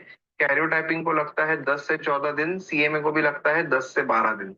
The only advantage is FISH is done and the reports are being given out quickly. So if it is more than 3.5 millimeters, then definitely I need to do an invasive test and do this on the invasive test. Invasive test मतलब मुझे amniotic fluid निकाल के उसका test करना है. If it is between 3 to 3.5 mm, then I need to check whether there are centiles. Centiles मतलब 0 से लेके 100 centile. Just like in NEET PG, you had a centile. So basically, if your rank का centile was 99.4, then it indicates that you have gotten marks that are above 99.4% people. So percentile is basically a marker of how many people or babies are behind you. So similarly, 3 to 3.5 के ऊपर अगर 99 centile से ऊपर आता है, so whenever you measure this, system will give you a certain centile. So if it is more than 99 centile, then you should understand that there is increased nuchal translucency, and then you will do the same things as you were doing for 3.5. So less than 3 is safe, more than 3.5 definitely not safe, and 3 to 3.5, if it is more than 99 centile, and mostly it will be more than 99 centile, then you will be doing those tests. That is how you interpret nuchal translucency. Next, the next test that I will be doing is going to be nasal bone. You see यहाँ पे nasal bone मैंने measure किया हुआ है. Now nasal bone in first trimester, you can see in this above image, this is the nasal bone that is seen, whereas यहाँ पे there is complete absence of nasal bone. There is no nasal bone that is seen. We also call this as an equal to sign. What is the equal to sign? Equal to sign is basically the super, उसके ऊपर का जो skin है, the above skin and this bone, they make an equal to sign. Whereas यहाँ पे you can see that skin का तो line है, but there is no bone present over here, and hence we call this as an absent nasal bone. Absent nasal bone is an indicator again of absent nasal bone is a marker of trisomy 21. There are 40% of Down syndrome babies who have present nasal bone. So do not think that if the nasal bone is present, then Downs cannot be there. It is one of the markers, but not the only marker. You still have to look for all other systems. Now, a few people report something called as a hypoplastic nasal bone. Remember, hypoplastic nasal bone is not a finding of first trimester. It is a finding of second trimester. Hypoplastic nasal bone is never and should never be reported in the first trimester. It should only be reported in the second trimester. In the first trimester, if you think that the nasal bone is small, it is hypoplastic, but it is there, it is present, then don't do anything. Wait till your second trimester, then see. If it is still hypoplastic, then you can report it and you can test the fetus. But if it has grown, the thing is between your NT scan and until your anomaly scan, there is going to be a period when the bone ossifies and it becomes normal. So you have to give the benefit of doubt to the female and not immediately go ahead with testing. So in the first trimester, either it is absent or present, and in the third trimester, it can either be absent, hypoplastic, or present. That is how you will interpret. What is now over here? I have shown you a picture. Now this is a picture that I have taken and is an ideal image that you can see I have taken. यहाँ पे you can see that I have taken multiple measurements. यहाँ पे मैंने nasal bone लिया है. यहाँ पे you can see that the centiles are also given. So this is 44.1 centile, which is normal for a nasal bone. I don't need to know the exact line. I only need to know the centile. Apart from that, this over here you can see this area is the nuchal translucency. यहाँ पे NT लिख के, sorry, मैंने एक line ऊपर का बना दिया. Over here you can also see, yeah, you can see that the NT has been marked in this region. This is the NT. That is a nuchal translucency. Nuchal translucency, this is your occipital bone. Occipital bone है ये. और ये उसके ऊपर का skin है यहाँ पे. सो इसके बीच में कितना ये है एरिया वो देखना है. यहाँ पे you can see the nuchal anti nuchal translucency is 1 millimetre which is normal, 3 के नीचे है. यू विल आस्क ये बीच का स्पेस क्या है. This is your cisterna magna and this over here is your brain stem. This is your thalamus, diencephalon which will develop आगे जाके into thalamus. So you don't need to know all that. All you need to know is the nuchal translucency. By the way, this view that you can see is said to be the ideal view. We call it as the mid-sagittal view of the fetal head of the first trimester scan. यहाँ पे you have to see the falx cerebri. You can see the falx cerebri over here. This is the falx cerebri. You can see the nasal bone. You don't have to see the palate. The palate would have been over here. The palate is not seen here. Palate, sorry, the maxillary bone is not seen over here. And you can see यहाँ पे ये तीनों structures. So you can see the nasal bone and the nuchal translucency. So the question is, when do you do this scan? So this scan, what we also call as the NT-NB scan, nuchal translucency nasal bone scan, can only be done if the crown rump length. What is the crown rump length? If this is my fetus, this is the head, these are the hands, and these are the feet. The crown rump length, basically the length from this point to rump, that is the anal region. ये जो इतना area है, this should be between this CRL, crown rump length should be between 45 to 85 और 84 millimetres. इसके बीच में अगर होगा तो ही you can do this NT-NB scan. उससे कम या ज्यादा होगा, so you cannot do NT-NB scan. This roughly equates to 11 to 13.6 weeks. But never judge it by the gestational age, always judge it by the crown rump length. So this test, NT-NB scan, can only be done when the fetus का crown rump length is between this part. So अगर ये है तो ही this patient can be followed up with the NT-NB scan. Next, what all things would you see more? I had mentioned reversal of ductus venosus. So the next test is going to be me checking for ductus venosus का reversal. Now ductus venosus का reversal. What is this ductus venosus? We all know that umbilical cord यहाँ से आता है, यहाँ पे मेरा heart है, four chambered heart है. This goes ऐसे, यहाँ पे मेरा IVC आता है. ये IVC थोड़ा ऊपर हो गया, ये IVC, सॉरी. ये जो IVC आता है मेरा यहाँ पे, इसको जो ज्वाइन करता है इसका branch, that is my ductus venosus. This is my ductus venosus and this drains eventually into the right atrium. This is the right ventricle. So now, if there is any defect in this right side of the heart, why should there be a defect? If there are any cardiac anomalies, if there is any back pressure, if there is any changes that have happened in the heart, this flow will start going back. Back pressure changes आएंगे. When this starts going back, whenever the heart contracts, when the atrium contracts, the blood instead of going into the ventricle is instead going behind. There is cardiac failure और ये cardiac failure की वजह से ductus venosus के अंदर blood उल्टा जा रहा है. What ideally should be going this way, the blood is coming back. So this reversal of flow during atrial contraction is called as A wave reversal. So in this you can see that this is your atrial contraction. This is a normal ductus venosus waveform. This is your systole. You can see this is your systole, this is your diastole, and this is your atrial contraction. But this is reversal. You can see that this has gone niche. This is indicative of some cardiac problem. I don't know what it is. The heart is too small to be seen now, but what I can understand now, the first trimester heart is 3-4 mm कुछ तो रहेगा, सिर्फ बहुत छोटा रहता है. I don't know कितना, उसको easily evaluate ही नहीं कर सकता मैं. But what I can see are these surrogate markers, these signs. So if there's a reversal, I would know that there is some problem in the heart. Why should there be a problem in the heart? Possibly because there is some genetic problem, some chromosome aneuploidy, some infection, कुछ तो है. लेकिन heart बराबर से बना नहीं है.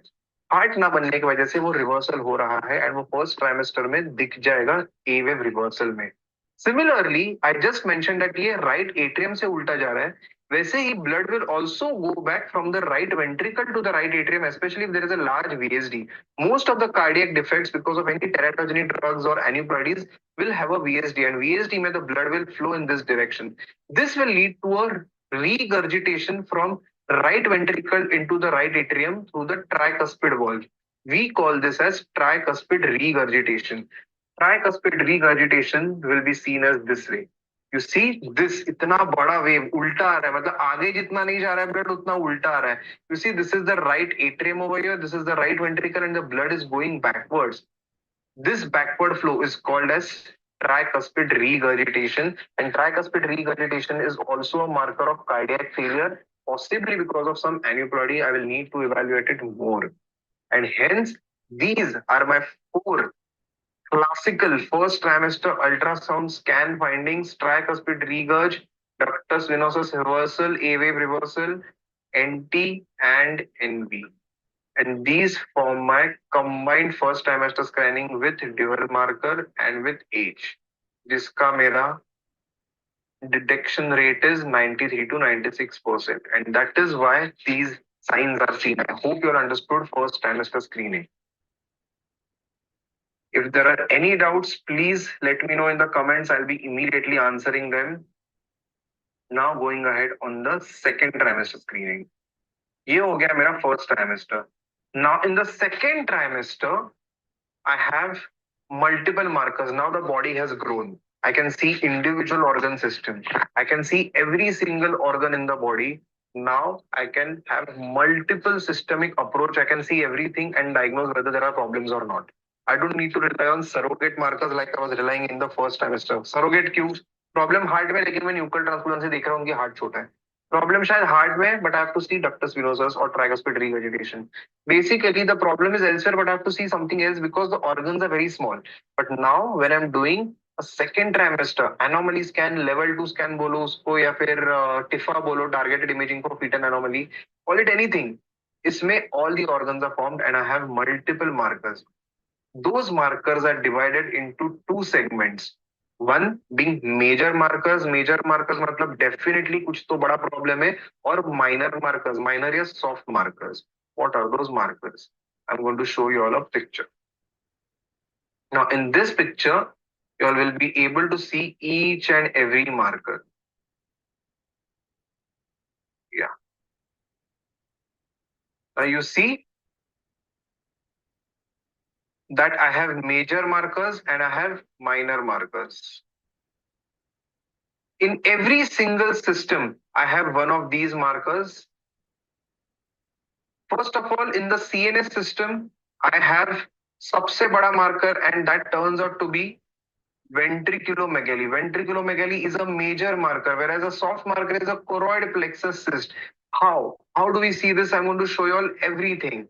Similarly, when I talk about the neck, earlier it was a nuchal translucency. Now I have nuchal fold thickening. I no longer call it nuchal translucency. I call it nuchal fold thickening. Basically, thickening of the skin in that region. Next, if there's a cardiac anomaly, I can have multiple cardiac defects. You all can take a screenshot of this picture. But a soft marker is going to be echogenic foci within the heart. The difference in major and minor soft markers is major soft marker जब होता है तब मुझे एकदम specifically पता चलता है कि there is some definite defect. Whereas soft markers are those which are present in a much more wider population. They are present in much more people. But most of those patients are going to be normal. Only a few are going to be abnormal. So despite the high prevalence, they can only indicate. We will not be assured कि वो patient को है या नहीं है. Whereas major markers are those which more or less give me a diagnosis, but they are not that prevalent in our ultrasound, which is why they are rarely seen. Next, gastrointestinal tract में we have echogenic bowel and mild pyelectasis. Now I'm going to be discussing each and every marker यहाँ पे. I have pictures for all these markers. So the first marker that I'm going to be talking about happens to be, यहाँ पे you can see लिखा हुआ है NF. Nuchal fold thickening. So this nuchal fold thickening is measured in a transcerebellar plane. What is transcerebellar plane? Trans matlab trans. ये trans matlab through and through. So this is your cerebellum. You can see this is your cerebellum. Over here is your vermis. This is your septum pellucidum. This is your cavum septum pellucidum. These are your cerebellar peduncles. This over here is your cisterna magna. This is of course your cerebellum. Bellum, okay, not brum. And this area over here, you can see this is your occipital bone, which is hyperechoic, and this is your skin. ये दोनों के बीच का जो distance है उसको हम कहते हैं nuchal fold thickening. So this nuchal fold thickening is very similar to nuchal translucency. The thing is that nuchal translucency first trimester, because the baby was small, we could get that position. Now because the baby is big, we will not get that position wherein the fetus is lying on its back. Hence, we have to choose this marker, that is nuchal fold thickening. The logic is similar, that there is going to be edema and it is said to be abnormal if it is more than 99 centile. अगर 99 centile के ऊपर है तो abnormal है. ये 99 centile is usually more than 6 mm. So if it is more than 6 mm, we call it to be abnormal. It can be because of several problems. It can be because of cardiac abnormalities, lymphatic abnormalities, renal abnormalities, hepatic abnormalities, many things. Again, one of the soft markers, it is likely suggestive of this, but not a definite marker. So this is the first soft marker, and that is nuchal fold thickening. The next is going to be echogenic foci in my bowel, or rather echogenic bowel. You can see over here, now this is the sagittal plane of the fetus. Over here, you can see that these are the bowel loops. And these bowel loops are going to be hypoechoic. They are not very strongly hyperechoic. This is your spine over here. Whereas in this picture, you can see that these bowels are hyperechoic. They are as hyperechoic as the iliac bone over here, or as hyperechoic as the spine over here. This is called as echogenic bowel, a very strong marker. Now, why should there be echogenicity in the bowel? There are two reasons to it. What are those two reasons? Those two reasons, first of all, by the way, what are those two reasons? They are going to be if the contents inside the bowel are hypercellular. Basically, there is an excessive number of cells, or if there is accumulation of substances. So when would they be hypercellular? In a condition called as cystic fibrosis. You all have read that in cystic fibrosis, there is reduced mucus secretion. So whenever there is reduced mucus secretion, it is going to be very difficult for whatever the fetus ingests. After 12 weeks, the fetus starts ingesting amniotic fluid. So whenever a fetus is ingesting amniotic fluid, because of cystic fibrosis, the mucus secretion is low. It becomes a very thick ball of amniotic fluid and it gets stuck in my bowel. This will lead to accumulation wahan pe, because it is hypercellular. There are all the cells that it is accumulating along with it. There is no mucus, there is no fluid. It is a thick ball of mass, and that is why it is going to be hypercellular. Also, because it is accumulating there for a long time, there are going to be calcifications. Calcification hoga, there will be bowel dilatation, and we will see it as hypercellular.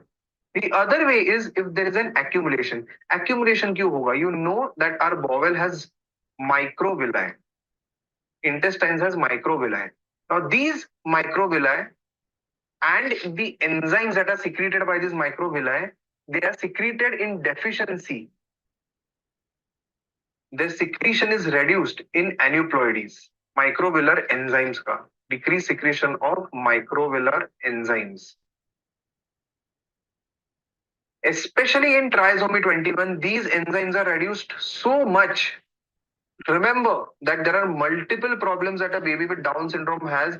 These microvilli can be secreting less enzymes, or there can be something like duodenal atresia that we see in a baby with Down syndrome. Atresia is basically a segment of duodenum is not formed. Or there can be intestinal atresia, basically jejunum mein, ileum mein hai. So the bowel loop has not formed, and all the things that the baby is eating are going to be stuck till that area, and they're not going to proceed aage jaake. This will lead to an enlargement of the bowel loops, and that will lead to an echogenicity or increased echogenic nature of the bowel loops. So there is going to be reduced secretion of microvillar enzymes, so the microvilli will not act. There's going to be a reduced peristalsis, और peristalsis कम होने की वजह से या फिर डियोडेनल अट्रेजिया, intestinal अट्रेजिया, ये सब होने की वजह से this is going to lead to echogenic bowel. This is going to be a marker only in second trimester, because in third trimester the bowel loop ka diameter increases. So irrespective of the microvillar enzymes, the food or the things that the baby is ingesting will still go ahead. Peristalsis will not occur, but they will still push each other ahead. So the echogenicity will reduce in the third trimester, which is why it is very important, pertinent that you diagnose echogenic bowel in the second trimester, because as the bowel diameter increases, as the baby is growing, baby will grow with age, so the bowel diameter will grow in age. That time, this obstruction is going to be relieved, and you may falsely feel that the bowel is no longer echogenic. So, echogenic bowel in the second trimester is very important, and this is how it will look. There are three grades to it. The grades are on the basis of the comparison with iliac bone. So, grade one is when it is not as hyperechoic as the iliac bone, but it is still hyperechogenic. Second is it is equivalent to the hyperechogenicity of the iliac bone, and third is when the bowel echogenicity is more than the iliac echogenicity. So there are three grades to it. Of course, the third one being the worst type. Next, I have echogenic foci in the ventricle. Now you can see that this is the cardiac apex. Apex banta hai left ventricle se. So this is my left ventricle. This is my right ventricle. This is my right atrium. This is my left atrium. You also can see यहाँ पे pulmonary veins आ रहे हैं inside the heart. This is my spine over here, and these are my ribs. And this is my anterior, and this is my posterior. So you all can see that in this heart there is something over here. This is called as an echogenic foci.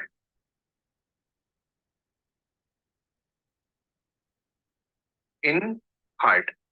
Echogenic foci in the heart is because of जो papillary muscles होते हैं, यहाँ पे papillary muscles होते हैं जो ये walls को खींचते हैं.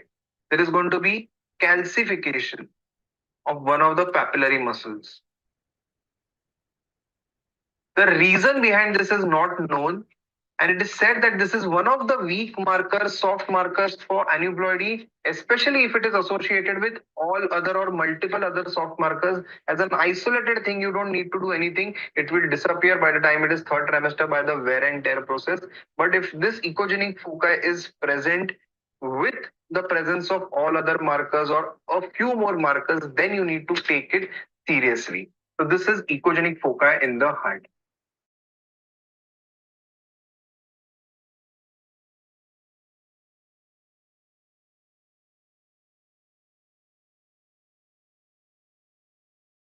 This is normal. In this, you can see that this is your lateral ventricle of the brain and this is your choroid plexus. ये normally दिखता है. Whereas यहाँ पे you see that this is your ventricle, this was your choroid plexus, but ये choroid plexus के अंदर एक cyst है. Choroid plexus cyst is very classical finding for trisomy 18. It's an MCQ question and not for trisomy 21. Trisomy 18 नहीं, trisomy 21 नहीं, trisomy 18. Edwards syndrome के लिए it is significant. If you see a CP cyst, see by the way यहाँ पे दोनों side पे CP cysts है. Remember that in this normal diagram, you see the ventricle, you will see you will think that what if this is the CP cyst? No, this is just the ventricle. The cyst has to be present inside the choroid plexus. It's not a ventricular cyst. It is a choroid plexus cyst. So once you see choroid plexus cyst, the next thing that I will go and do is I will check for the fetal feet and for the fetal hands. If the hands are clenched, ऐसे पूरी तरह से बंद है, and if the feet are rocker bottom, I will confirm this to be possible, nahi, definitely trisomy 18, and I will go ahead with invasive test and karyotyping or CMA to confirm ये trisomy 18 है कि नहीं. So choroid plexus cyst not for Down syndrome but for trisomy 18. Definitely keep an eye on that. Isolated है, बाकी और कोई भी markers नहीं है, not significant, it will disappear, but you need to keep an eye on it. The next that I have in line is going to be renal pyelectasis, or what we also call as renal pelvic dilatation.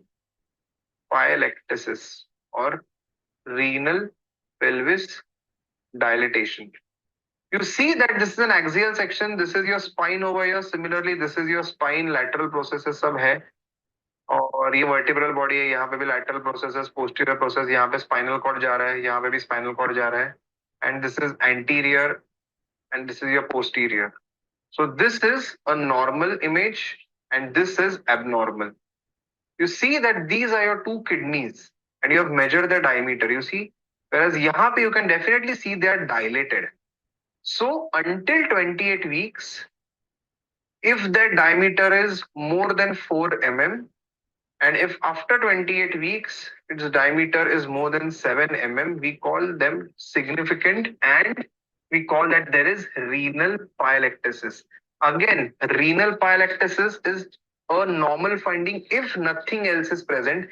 Renal pyelectasis is more so because of progesterone. Progesterone की वजह से जो ureter रहता है उसका peristalsis, or rather not peristalsis, the movement, the smooth muscle movement of ureter is impaired. Because of that, there is going to be back pressure, back flow की वजह से pelvis के अंदर, renal pelvis के अंदर there is going to be excessive urine collection physiologically because of progesterone होता है. But if this is too huge that it is occupying almost 1/3 or half of the abdomen, or it is not that huge in this picture, but if it is, imagine करो इतना बड़ा ऐसा, so it is significant, it is suggestive of something obstructive आगे जाके. And if it is present with any other soft marker, then you definitely need to do an invasive test to be able to confirm इसमें कौन सा problem है और कौन सा नहीं है.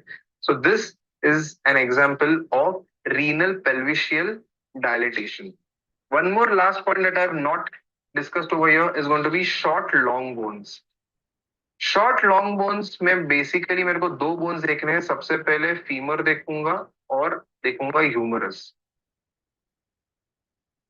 How and what is shortening? If they are less than 1 centile, then we call them to be significant. And if it is short, especially humerus, if it is short, it is virtually diagnostic of trisomy 21. The other possibility can be a skeletal dysplasia. To know more about it, I will do an invasive test and search for the exact cause of it. So after I've seen all these markers, which is the most strongest marker? इसमें से कौन सा ऐसा marker है जो सबसे ज्यादा risk बताता है? उसके लिए मैंने तुम लोग के लिए एक पिक्चर रखा हुआ है, wherein I'm talking about the likelihood ratio of various markers. So now this is that image. So in this image, this is an image from ISUOG. Yeah. So over here you can see that multiple soft markers are being spoken of that I have discussed. I have discussed the major ones. Echogenic cardiac focus जो है उसका likelihood ratio is 5.8. The likelihood negative ratio मतलब वो है तो कुछ नहीं होगा is 0.8. So the final likelihood ratio is found out by इसको और इसको मल्टीप्लाई करने का रहता है. Now anything that is less than 5 likelihood ratio, the risk is slightly increased. If it is between 5 to 10, then it is moderately increased. Whereas if it is more than 10, then it is significantly increased. So cardiogenic foci is a weak marker, I would say, not a strong marker. Compare it to ventriculomegaly. Basically जो मैंने ventricles दिखाए थे, head के ventricle जिसमें choroid plexus था, if उसका diameter is more than 10 millimeters, it is as strong an indicator that the likelihood ratio is 27.5, a very strong marker. Similarly, increased nuchal fold is also a strong marker, 23 times बढ़ता है. Next, I have absent और hypoplastic nasal bone, जिसका भी बहुत ज्यादा likelihood ratio है. Next है aberrant right subclavian artery, जो heart के ऊपर दिखेगी. Apart from that, ecogenic bowel, again a moderately, significantly increased likelihood ratio है उसका. And this is how you would know कि किसका risk कितना ज्यादा है. As an isolated marker, जब बाकी के कोई ना हो, so the highest risk is with an hypoplastic nasal bone followed by aberrant left subclavian artery and then by increased nuchal fold thickness. Isolated as in सिर्फ वही marker है, no other marker is present.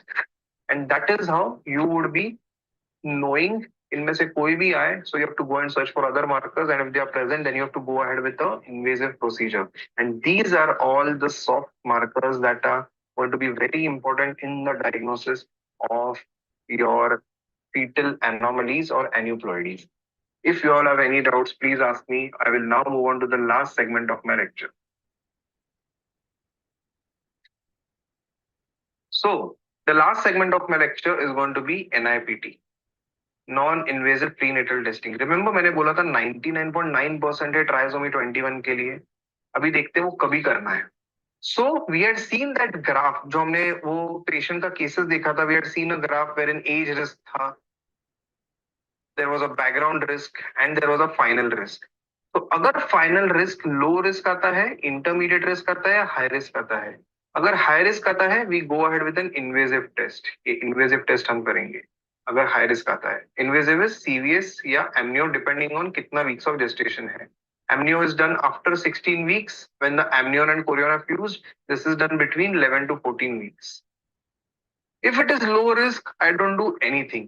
Problem है ये intermediate risk का। Intermediate risk जब आता है I have two things that I can do. One is I can go directly ahead with an invasive test, but it is not necessary because उससे miscarriage का chance, PPRO में ये सब chances बढ़ते हैं, inevitable abortion. So what do I do? Intermediate है, I need to know whether it is low और high. At that point I do NIPT और एनआईपीएस, सेम ही है। एनआईपीएस जब करूंगा, अगर स्क्रीन नेगेटिव आता है देन आई विल कंटिन्यू जैसे लो रिस्क को करता हूँ, उस पर स्क्रीन पॉजिटिव आता है तो मैं इन्वेजिव टेस्ट करूंगा। So how do I do this test? और this is the structure of my placenta. ये प्लासेंटा में I need you to notice two important things. One is your intervillous space. Intervillous space is basically यहाँ का पूरा जो space दिख रहा है, whereas intervillar space, and the second one is cytotrophoblast. So cytotrophoblast, यहाँ पे maternal blood पूरा आ रहा है, you can see the maternal blood is coming and these are the cytotrophoblast. So basically these cytotrophoblast are bathing in maternal blood. When they are bathing, when this maternal blood goes back into the maternal circulation, ये अंदर आया और ये बाहर गया, when it goes back it will take along with it all these cytotropoblasts. These cytotropoblasts in the maternal blood are going to be perceived as a foreign body. ये foreign body को, cytotrophoblast को macrophages destroy करेगा, पर destroy करके क्या होगा, उनका जो DNA है that will not be destroyed and that will be circulating in the mother. This is called as a cell-free DNA. Why cell-free? Because a cell, the outer structure, ये मेरा cell था, उसके अंदर मेरा DNA था, ये cell को मेरे मैक्रोफाज ने आके ये सेल को डिस्ट्रॉय कर दिया। And what is remaining is this cell free DNA that circulates freely in the mother's body. This is destroyed every 2 days, and hence once a mother delivers, once the placenta is outside her body, after 2 days you will not find any cell free DNA. Now this is being sent to the mother from the placenta, from the trophoblast of the placenta. Placenta forms between 8 to 12 weeks. Hence, this test is best done after 10 weeks only, once the placenta has significantly formed. तो ये test NIPT जो है वो करना है मुझे 10 weeks के बाद। 10 वीक्स से लेके 20 वीक्स तक हम यूजुअली करते हैं। क्यों? क्योंकि अगर इसमें कुछ पॉजिटिव आता है, this is a screening test at the end of the day, the maximum that I can get is only 99.9%, is still not 100%. So if it is screen positive then I need to go ahead with an invasive test, जिसमें मैं एमनियो या CVS करके report आने के बाद करूंगा। सो अगर मैं 20 वीक्स तक करूंगा तब जाके मुझे पता चलेगा कि मुझे एमनियो करना है कि नहीं, फिर उसका रिपोर्ट और 10 दिन 15 दिन बाद आएगा, and hence it will take almost 24 weeks. Hence, I would want to do it ideally till 20 weeks of gestation. So, in a maternal blood, अगर ये maternal blood है पूरा, मैं देखता हूँ ये 100% है, उसमें से 4%, 2 to 4%, 4% is around fetal DNA, whereas ये 96% is maternal DNA. सो ये जो 4% है मिनिमम जब रहेगा तभी जाके मैं उसको ढूंढ पाऊंगा, सिग्निफिकेंट होगा only if it is 4%, and this 4% is usually seen after 10 weeks. So another problem of you do it below 10 weeks is going to be this fraction is going to be too low, 1% 2% रहेगा, which is not good enough for me. So 10 weeks के बाद ये 4% से ज्यादा होना शुरू हो जाता है. How do I differentiate between maternal and fetal DNA? मुझे दोनों दिखेंगे. द डिफरेंशिएटिंग पॉइंट इज जो मैटरनल डीएनए है उसमें अराउंड 400 to 500 बेस पेयर्स होते हैं, बेस न्यूक्लियोटाइड पेयर्स होते हैं. whereas ये जो फीटल डीएनए है, सेल फ्री फीटल डीएनए, इसमें लेस देन 300 बेस पेयर्स होते हैं. सो whichever DNA sequence that I'm getting has less than 300 base pairs, that is going to be the fetal DNA, and that is what I'm going to take for my testing purpose. Once this is taken, I will be testing it. I'll be seeing कि उसमें क्या आ रहा है, क्या नहीं आ रहा है, and then I will be reporting the screen to be positive or screen to be negative. But remember, at the end of the day, this is still just 99.9%. If it comes out to be positive, I will not assume the baby to have a trisomy. I will still go ahead and do an invasive test called as amniocentesis or chorionic villus sampling, and then उसके साथ में CMA या karyotype करके confirm करूंगा उसमें क्या है. This is a test which has only and only 99%. 99% is still very low. It is not significant. So remember that if I'm talking about a screening test, it should not be the way I tell a patient that your baby has Down syndrome or your baby doesn't have Down syndrome. I have to do a diagnostic test to completely rule it out. I will give you an example. I had a patient, a 30-year-old female, जिनमें the dual marker was showing high risk. In that female, high risk female में, the obstetrician decided to do an NIPT. The NIPT came to be negative. And hence the patient was told that you don't have Down syndrome. When the baby was born, in a couple of years' time, it was shown that the baby is having neurodevelopmental delay, the baby is showing signs of mental retardation, intellectual disability. तब जाके they decided to do the karyotyping of the patient. The karyotype turned out to be normal, but still they decided कि सिर्फ karyotype is not enough. They decided to do a CMA. Plus, they decided to do a 50-cell karyotype, wherein they choose 50 cells in your body and they do a karyotyping of it. उसमें जाके पता चला that the fetus had mosaic downs. Mosaic downs मतलब few cells had Down syndrome, few cells in the body were normal. And that is why your NIPT came to be normal. Because जो NIPT ने test किया रहेगा sample, वो sample probably normal cell वाला रहेगा. Whereas the fetus had mosaic downs, which meant that the baby had a few cells in its body which had Down syndrome and that was not detected. And hence never rely on NIPT alone. Always do a diagnostic test. Especially if your any screening test, combined screening test, first trimester is saying a positive report, do not go ahead with an NIPT, directly go with an invasive test. And with that, I would want to summarize my session. Summarize session करने के लिए I would want to show you a couple of pictures so that you all know what we have been talking about all this while. I have taken a few pictures today. And first of all, very important picture is this one. This is a summary of the detection rate of every test that we have spoken about. Every single test that we have spoken, uska ye summary hai. Kidhar wo report hai. Yeah.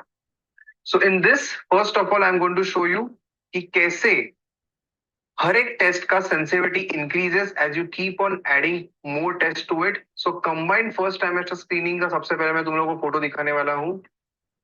Yeah, this one. So this is what we have already studied. Now this is from my tutor, Dr. Purvi Agarwal, the one who I'm learning fetal medicine with.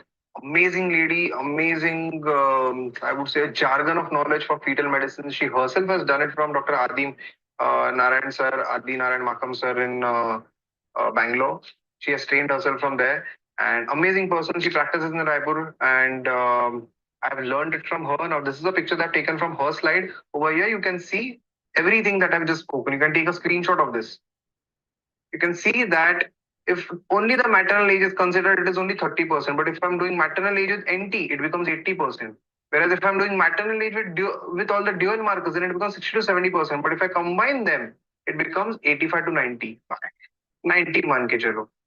Now I want to get it even better. So मैं क्या करता हूँ? मैं ये सब को combine करता हूँ और उसमें nasal bone, ductus venosus reversal and tricuspid भी डालता हूँ and now it becomes 93 to 96%.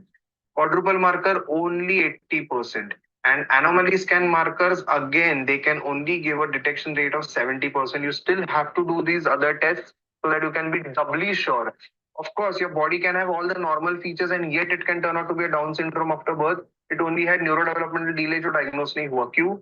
Possible hai. Hence, do these tests definitely. Your anomaly scan is not a substitute for these biochemical markers. You have to do the combined first trimester screening. Agar wo nahi hua hai, then do a quadruple marker. One more question is, until when can we do a dual marker? A dual marker is to be done on the same day as your NT-NB scan. It is to be done between 45 to 85, 84 millimeters of crown rump length.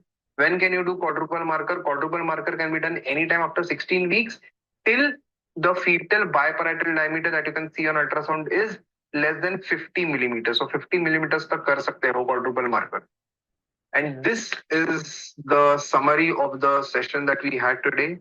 I hope you all understood this lecture on Down's syndrome screening and all the screening tests that we have. I'm not going to be focusing much on amniocentesis and chorionicular sampling because that is a separate session that I've taken. It is there on the application. I'm not doing that now. So that is it from Dr. Aditya today. I hope you all had a good learning session with me today. You all understood every single soft marker that we discussed, every single thing. Keep watching Conceptual and thank you so much and take care.